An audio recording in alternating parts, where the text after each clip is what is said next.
Welcome to Anews. I'm Umar Taslim, and you're watching Turkey's Diplomacy.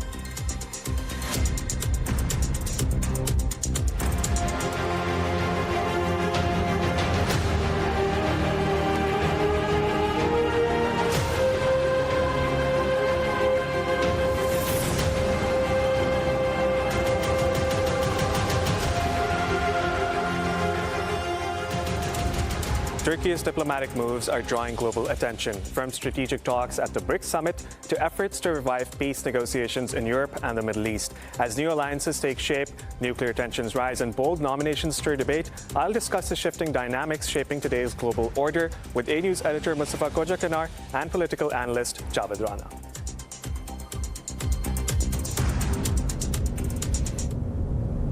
The Turkish government's initiative to create a terror-free country marks a historic step toward lasting peace and stability. This bold and comprehensive initiative seeks to address decades of conflict, promote national unity, and foster a future of harmony for all citizens. At the heart of the initiative is a commitment to ending terrorism and violence that has plagued the nation for generations. By encouraging dialogue, disarmament, and peaceful resolutions, the initiative seeks to break the cycle of violence and open new pathways for reconciliation and cooperation. The process is now entering a new phase. In this new phase, consultations and exchange of views are needed. The President and we are discussing all of these.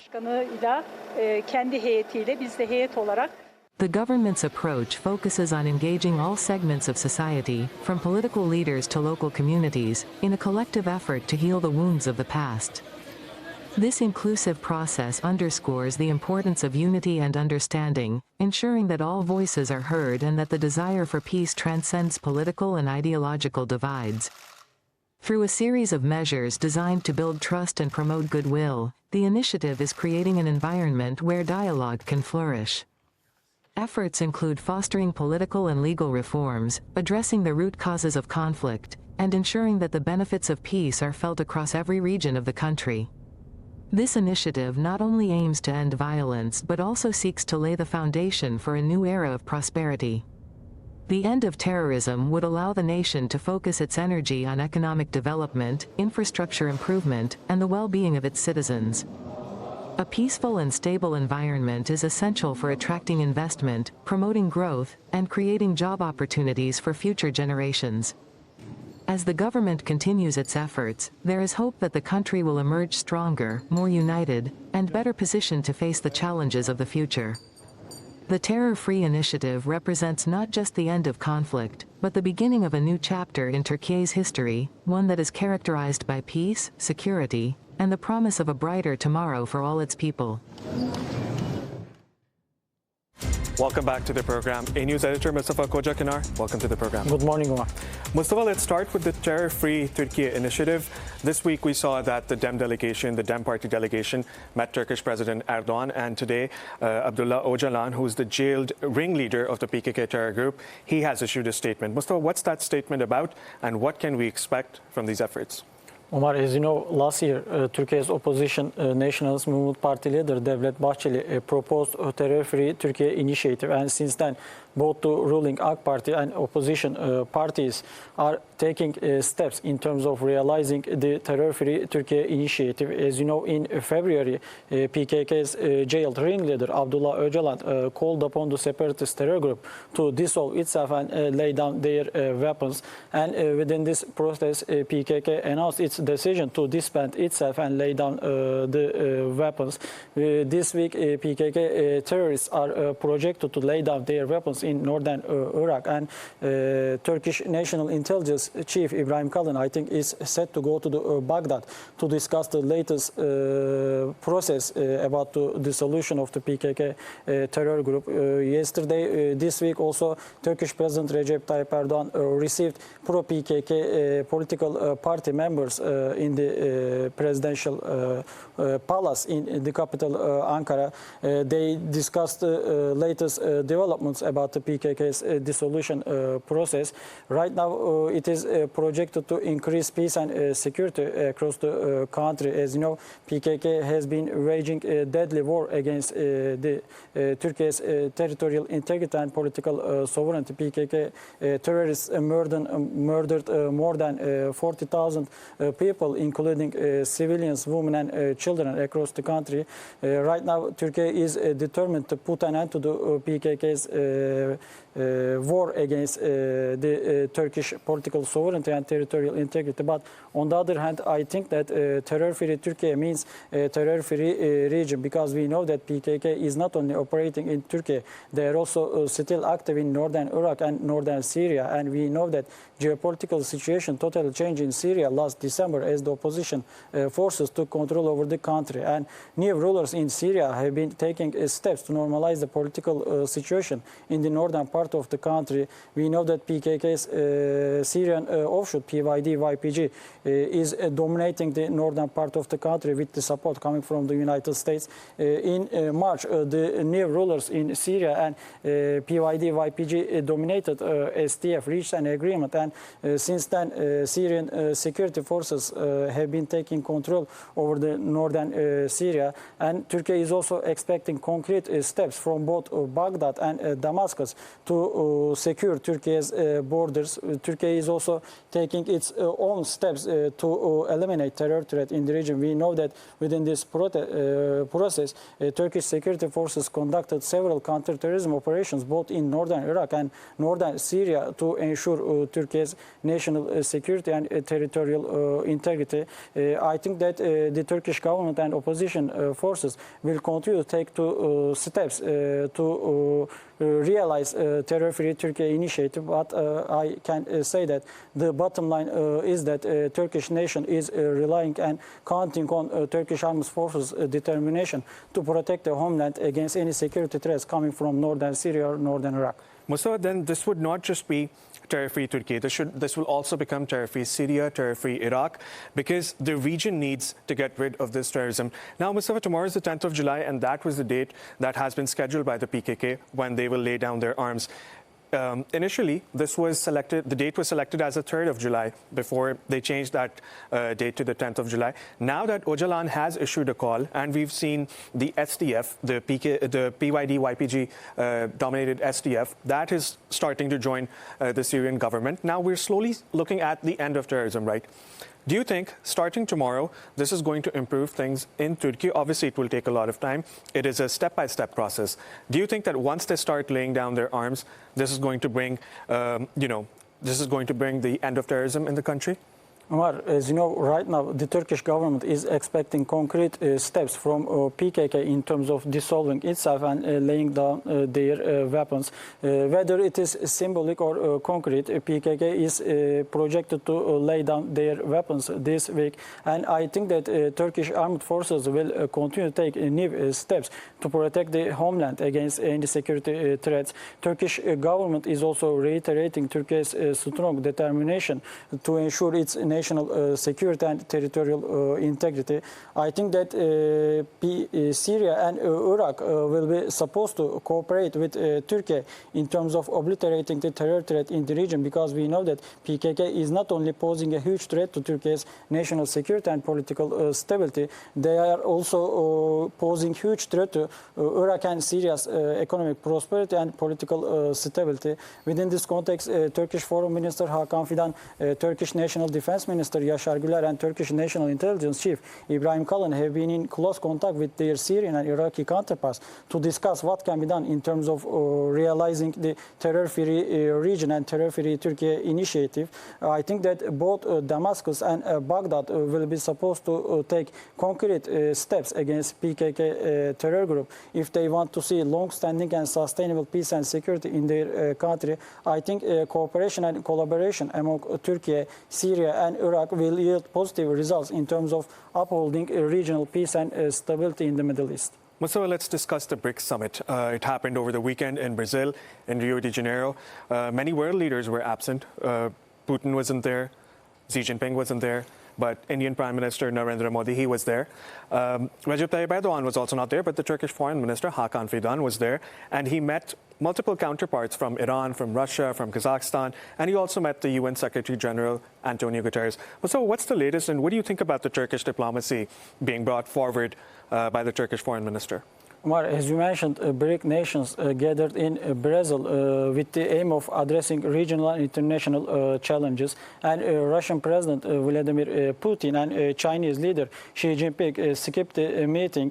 Chinese Prime Minister represented China at the BRIC summits, and Russian Foreign Minister Sergei Lavrov represented the Russian Federation. And Turkish Foreign Minister Hakan Fidan also represented Turkey in the BRICS summit. On the sidelines of the summit, Turkish Foreign Minister met with his Iraqi and Russian counterparts, and he also met with UN Secretary General Antonio Guterres. And it is clearly showing that Turkey is trying to strengthen its bilateral relationships with all countries. We know that BRICS is supposed to establish an alternative order to the Western system, and BRICS right now is representing the global South. And we know that Turkey has been enjoying close relationships with both Western countries and Eurasian nations in many fields, ranging from politics and economy to military and trade.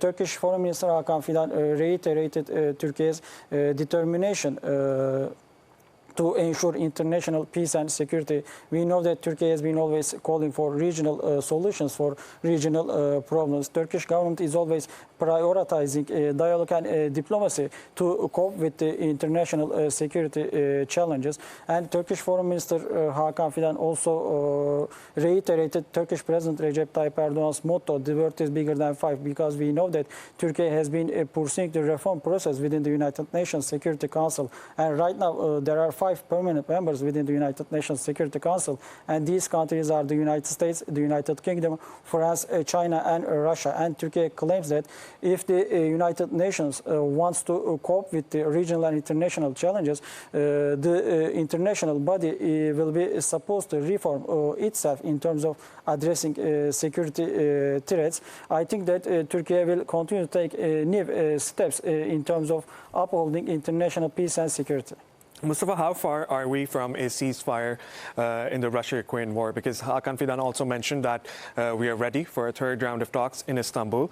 Russia is ready, but they're still waiting for a response from the Ukrainian side. The Kremlin also said yesterday that we have set everything aside. We are ready for this meeting, a third round of negotiations to end the war in Ukraine. But obviously, Mustafa, there are so many conditions involved as well, right? From Russia, from the Ukrainian side, from Zelensky, from Trump, from Europe. Where are we at this point, Mustafa? Do you think that a ceasefire is close? Well, according to my view, there are 3 alternatives, solutions to the Ukraine-Russia conflict. And the first option is the American one. You know, during his presidential campaign, Donald Trump pledged to put an end to the war between Ukraine and Russia within 24 hours. And he started his second term in January. And right now, we are in July. And it shows that 6 months have passed since then, but the war is still continuing. You know that at the end of February, U.S. President Donald Trump and his Vice President J.D. Vance diplomatically humiliated Ukraine President Volodymyr Zelensky in front of the international media. And United States is eager to exclude Ukraine from the negotiating table. On the other hand, Trump is engaging phone conversation with his Russian counterpart Vladimir Putin, but he is always expressing his frustration over Putin's approach to the possible ceasefire or peace deal. And we cannot count on United States' role in terms of reaching ceasefire between Ukraine and Russia. On the other hand, the second option is the European one. And we know that European nations, including France and Germany, are always reiterating their strong support for Ukraine's territorial integrity and political sovereignty.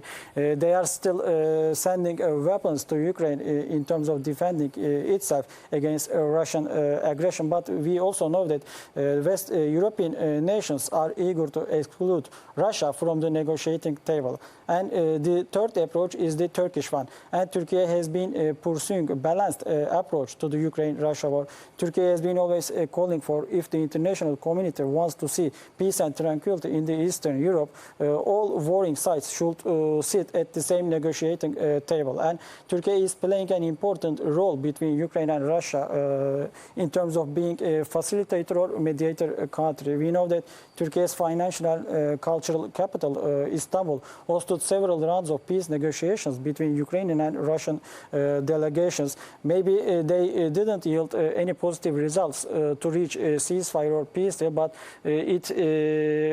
it contributed to confidence-building measures between the two warring sides. But on the other hand, Turkish President Recep Tayyip Erdogan is always calling for leader-to-leader diplomacy. Turkey has been trying to bring together Russian President Vladimir Putin, Ukrainian leader Volodymyr Zelensky, and United States President Donald Trump. Right now, Turkish Foreign Minister Hakan Fidan claimed that Russia is ready for a third round of peace negotiations in Istanbul. Turkey is expecting Ukraine's steps in terms of discussing possible terms for ceasefire or peace deals, but we know that there are several demands coming from both sides. Ukraine is asking for full Russian withdrawal from the Ukrainian territory. On the other hand, Russia is calling upon Ukraine to give up its territorial integrity and political sovereignty. We know that Russia annexed Ukraine's Crimea in 2014. No one from Western country and Turkey is recognizing the illegal annexation of illegal annexation of Crimea by the Russian Federation. I think right now it is up to Turkey to reconcile security demand coming from both sides. I think Turkey will continue to play an important role between its neighbors in the Black Sea, because we know that Turkey has been enjoying close relationships with both Ukraine and Russia. Turkey is always reiterating its strong support for Ukraine's territorial integrity and political sovereignty, but Turkey is not joining sanctions imposed by the Western countries on Russia. It is clearly shown that Turkey can play an important role between Ukraine and Russia in terms of facilitating or mediating any possible terms for ceasefire or sustainable peace deal. Well, so it's not just about, bringing a ceasefire. It's also about the humanitarian efforts as well. Turkey has played a major role in the grain deal as well. And then, when the war started, there was migration from Russia and Ukraine, and many people were being hosted by the Turkish government in the country. Well, so moving on, there's another round of meetings that we could expect, but not so soon. That one is between Iran and the United States. Now, the Iranian foreign ministry yesterday released a statement saying, "We have not submitted any request to the American side regarding a meeting." Now, we're expecting a sixth round of meetings on Iran's nuclear negotiations. That is not likely to happen anytime now. But last week, we saw multiple reports from various sources from both Iran and the United States saying that Donald Trump has requested a meeting. And that came right after the United States and Israel attacked Iran's nuclear facilities. Now, do you think that we could find a way or a solution to hold the sixth round of meetings between Iran and the United States? Mark, since his first presidency, Donald Trump has been pursuing a maximum pressure campaign and tough policy stance against Iran. We know that in 2018, Trump withdrew the United States from the Joint Comprehensive Plan of Action.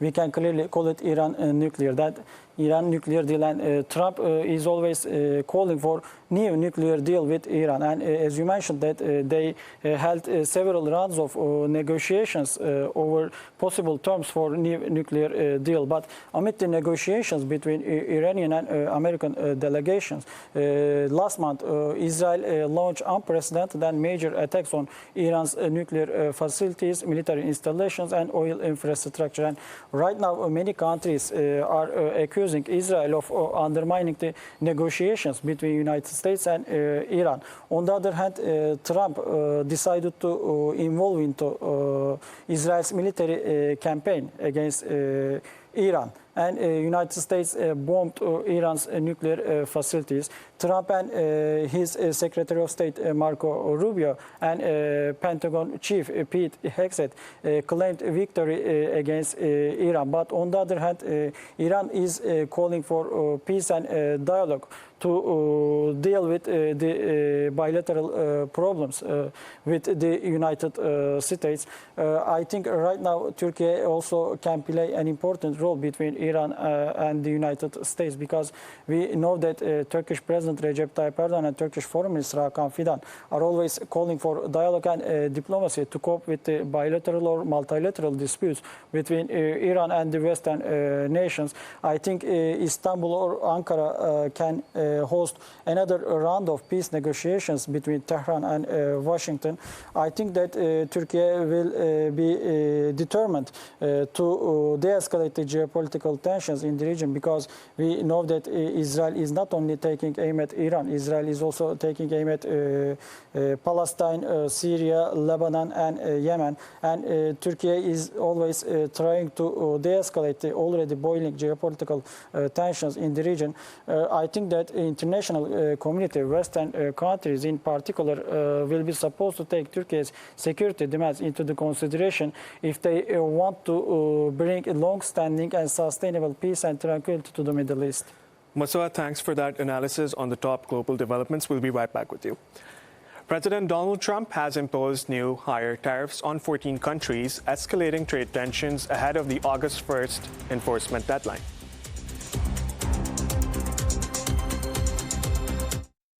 The big money will start coming in on August 1st. U.S. President Donald Trump on Tuesday reiterated that countries targeted by his so-called reciprocal tariffs will start paying on August 1st, and that there will be no extensions. This follows his announcement Monday of new higher tariffs on 14 countries. I think it was made clear today by the letters that were sent out yesterday and today. Treasury Secretary Scott Bessent said the U.S. could bring in more than $300 billion by the end of the year. We will have taken in about $100 billion in tariff income thus far this year, and that's with the tariffs, the major tariffs not having started till the second quarter.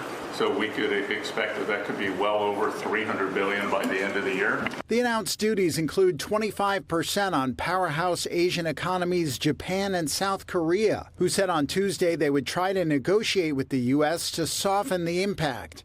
Japan's top trade negotiator Ryoshi Akazawa held a 40-minute phone call with U.S. Commerce Secretary Howard Lutnick and sought concessions for Japan's automobile industry. The two agreed to actively continue talks. South Korea, for its part, said it planned to intensify trade talks over the coming weeks. Meanwhile, the European Union, the largest bilateral trade partner of the U.S., is aiming to strike a deal before August 1st. Trump said Tuesday he was close to finalizing an agreement with the bloc. We're probably 2 days off from sending them a letter. We are talking to them. I just want you to know, a letter means a deal. Only 2 deals have been struck so far, with Britain and Vietnam. Trump has also said a deal with India was close. The U.S. and China agreed to a trade framework in June, but with many of the details still unclear, traders and investors are watching to see if it unravels before a separate U.S.-imposed August 12th deadline. Trump said China has been very fair on its trade deal with the U.S., and that he has had a good relationship with the country lately and speaks with Chinese President Xi Jinping often. Economists have warned that tariffs could drive up prices and slow down growth, but uncertainty over the ultimate policies may end up being the biggest drag, as it could force businesses to postpone key decisions.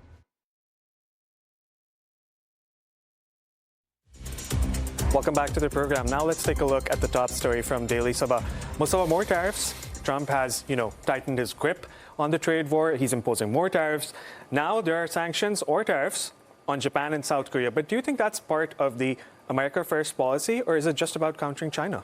Omar, it is all about the geopolitical rivalry between the United States and China in the Asia-Pacific. As you know, in April, U.S. President Donald Trump initiated trade wars against dozens of nations worldwide, and he is recently ramping up trade war with other nations. We know that Trump announced new tariff rates for 14 nations, including Japan and South Korea. And we know that right now the United States desperately needs Japan and South Korea to balance China's rising influence in the Asia-Pacific region. But Trump decided to impose sanctions on the United States' traditional allies in the region, and it is clearly showing that the United States is taking wrong steps in terms of encountering China, because Japan and South Korea are going to China right now to make new deals in terms of dealing with the trade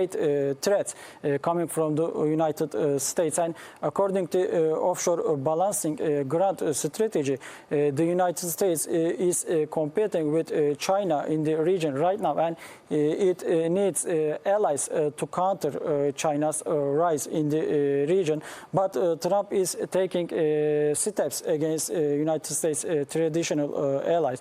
Trump's diplomatic initiatives are also sparking fears among European allies. They are expressing their frustration over United States security commitments to Europe. I think that trade wars initiated by the U.S. President Donald Trump will not yield positive results in terms of balancing China's rising geopolitical influence worldwide.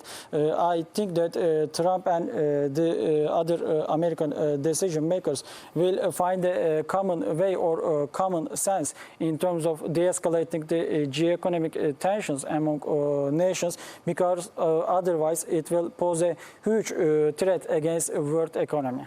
Musa, just a very small, short question for you. Considering the geopolitical situation right now across the globe, do you think that China has the upper hand over the United States at this point in time? Umar, right now, the United States is much more stronger than China in terms of politics, economy, and military. But China's rapid rise in last decades is putting the Beijing competitor for the United States in world politics.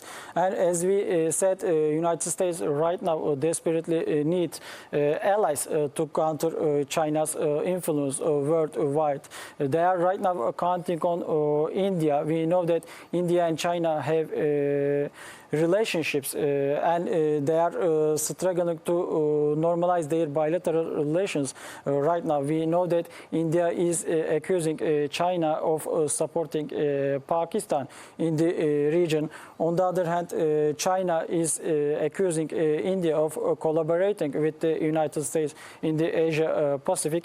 I think that right now the United States is much more stronger than China, but in the coming years, most probably China will surpass United States in terms of economic power, and they will continue to compete with each other in the world politics. Mustafa, thanks for that analysis. We'll continue to monitor not just this story, but all the other stories from Daily Sabah as well. Thank you. Thank you, Mark. Now let's take a look at this news report, and we'll be right back. Israeli officials say they are moving closer toward a ceasefire deal that would pause the 21-month war in the Gaza Strip. The officials say that 80 to 90% of the work is now done. They're hopeful a deal can be reached in the coming days. This, of course, does not guarantee success. We have seen repeated ceasefire efforts collapse, but conditions do appear to be ripe for a deal. Israeli Prime Minister Benjamin Netanyahu was at the White House to discuss the matter. Although there were no reports of breakthroughs, President Donald Trump has made it clear he wants to see this war end. Netanyahu is staying in Washington this week to continue these efforts. At the same time, Trump has dispatched his Mideast envoy, Steve Witkoff, to the Mideast country of Qatar, where the talks are taking place. They are hopeful that Witkoff can push a deal over the finish line.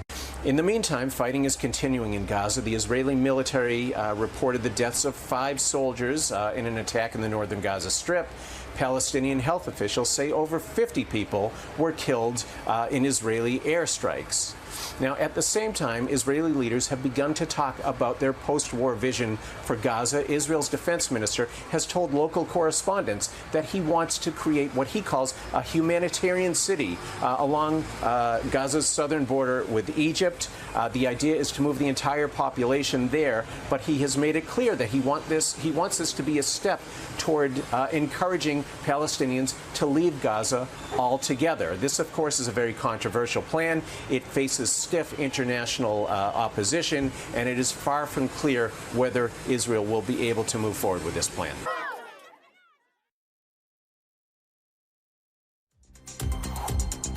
Welcome back to the program. Joining us now from the Pakistani capital is political analyst Javed Rana. Javed, welcome to the program. Thank you, Umar. Javed, we've all been witnessing this visit by Prime Minister Netanyahu to the United States, where many different things were discussed. But what I want to touch upon is the nomination for the Nobel Peace Prize. It's not just Israel. Pakistan has also nominated President Trump for the Peace Prize. Don't you think it's like, Mussolini nominating Adolf Hitler for the Nobel Peace Prize? The fantastic combination, I think. And you have said it in all. Basically, war criminal who was formally declared by International Criminal Court. His arrest warrants have been issued. International Court of Justice has issued its interim order about this preliminary findings of genocide. A man who has killed, I would say, hundreds of thousands of Palestinians during last 2 years. He is nominating Donald Trump, who has been advocating expelling of millions of Palestinians from their own land in Gaza. And he is not clear, ambiguous on whether or not to allow Israel, the apartheid state, to also expel people from the West Bank, who are 5 million. He's been nominated by head of apartheid state of Israel. This is hilarious. In case of Pakistan, the problem with Pakistan's military journals have been, and they've been very smart, and they thought that with what we can please Donald Trump, and I think they came with a lot of proposals like rare earth minerals, and then what happened between India and Pakistan, I think then the military journals also politically exploited that situation to please Donald Trump and gave him that, I would say, a kind of a credit which partially he might have deserved, but it looks like exaggeratedly the military said that it is your dealing which saved the two countries from going to the nuclear war. Partially it is true, but again, Pakistan's that decision was very odd, and it was perceived in the Middle East, more particularly in Muslim countries and in occupied Palestinian territory, as betrayal to the cause of the Palestinians. Javed, do you think Javed, do you think there was a lot of pressure on the Pakistani government to nominate Trump for the Nobel Peace Prize, or was it like a decision made in unison? I think, to the best of my understanding, it is everybody knows the temperament of Donald Trump, that he wants to be flattered all the time. Everybody knows that Donald Trump has been very desperate to win a Nobel Peace Prize. Everybody knows that he's been talking against his predecessor, Obama, that he never deserved the Nobel Peace Prize. I mean, I think that to that extent, he's right, because Obama initiated so many wars against Muslims. But at the same time, he also doesn't deserve this Nobel Peace Prize. I think the very nomination, particularly coming from Israel, it should be the sole criteria to disqualify him to win the Nobel Peace Prize. It does not make sense at all. Essentially, Netanyahu has taken a cue from Pakistan. I mean, he thought that this is what Donald Trump is looking for. This is the bigger issue. Now, what is at the heart of the discussion between Donald Trump and Netanyahu? I mean, that is where both have the disagreement. And that disagreement is revolving around on how to expel Palestinians from Gaza, because their Arab allies have been saying that they need some kind of face saving. Netanyahu is not giving that face saving, and I think that is why there have been two meetings between Netanyahu and Donald Trump during last 24 hours. But I think that did not yield a result. But both leaders obviously have a consensus, and that consensus revolve around that these Palestinians need to be expelled, and then in a manner that they are not basically migrated to a place where they get together. They should be divided among in small segments of populations and just sent to the different countries. Now, vibes coming from Washington suggest that perhaps some Arab allies have given some kind of a discreet assurance that some of the Palestinians would be accommodated. I think in that context, nominating Donald Trump for the Nobel Peace Prize, it's ridiculous to say the least, and hilarious. I doesn't make sense. Now, look at the scale of the number of the people who have been killed in the Ukraine by Russia. That is probably around 30, 40,000 during 3 years long war.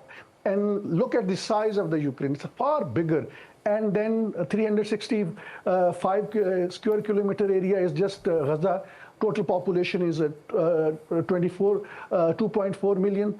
And out of those 4 millions, hundreds of thousands of people have been killed. Some estimates are that there are nearly 400,000 people are under the rebels. But what we certainly know that the 60,000 people have almost been killed, and 130,000 people have been wounded. 90% of the Gaza have been completely destroyed. And that man who has done it, it is Netanyahu. He is nominating Donald Trump for the Nobel Peace Prize. It's a complete nonsense. Javed, some world leaders have refrained from using the word genocide to describe the Israeli actions in the occupied Gaza Strip. And what's worse is that the Israeli government is now pushing Palestinians to places like Rafah and asking them to, settle into humanitarian corridors or humanitarian areas. Now, the Israeli government has termed it humanitarian corridors or, safe zones. But to me, this is more like a concentration camp, because we saw how Palestinians, when they were searching for food and basic humanitarian aid, they were forced to line up in queues and then take those deliveries from the Gaza Humanitarian Foundation. Now, what do you think about this, Javed? Don't you think this is another form of genocide which the Israeli government has been exacerbating for the last few months? Just little clarification. The countries who have been using to skip the word of genocide on Gaza, that's pure for the political reasons, because now we have seen the initial findings from the International Criminal Court and ICJ, which means that legally now everybody can say it is a genocide. And your second part of the question, extremely important. These so-called safe zones are the most unsafe zones. People are asked to go to the certain areas, which they call as safe zones, and then there are airstrikes. People then are killed in their dozens, in sometimes in hundreds. So, and then this has been the typical pattern of Israel's air forces. And then we have seen that these safe zones have been changing from time to time. Every next day, they keep on changing it. So basically, they have successfully made Gaza unlivable, forcing people to leave Gaza. Now, problem with the people in Gaza is that no country is willing to accept them. This is the biggest problem. And now, when the ceasefire talks are going on between apartheid state and Hamas through Qatar and Egypt, the problem is that the Israeli forces, they don't want to basically quit Rafah crossing. And they want to control the movements of the Palestinians. And in similar fashion, there are other sites within the Gaza which Israel want to control. Which means that even if there is a ceasefire agreement for next 60 days, Israel would unfrequently continue airstrikes people in Gaza, and they would be controlling the movement of the people. So again, it could be a kind of a suspension of genocide for 60 days, but again, they would resume it because the broader picture is that the Netanyahu, Israel, there has been long-hand plan to expand Israel. They don't have their official map, and for a very obvious reason that they have to expand their territories. More particularly, if Gaza is emptified, the next is going to be West Bank, because they have to remove all hostilities around the East Jerusalem for religious reasons, because they believe their so-called Messiah is going to arrive there, and unless they remove these hostilities and they create a bigger chaos, control more and more territories in the Middle East, that cannot happen. So again, the bigger picture is the ideological agenda, where Donald Trump is in sync with the evangelical Christians and Zionists. Javed Rana, thank you for joining us on the program today. It was a pleasure listening to your analysis. Anews editor Mustafa Kocakinar, thank you once again for being in the studio with us. You are welcome. That brings us to the end of our program. Thanks for joining us. Bye for now.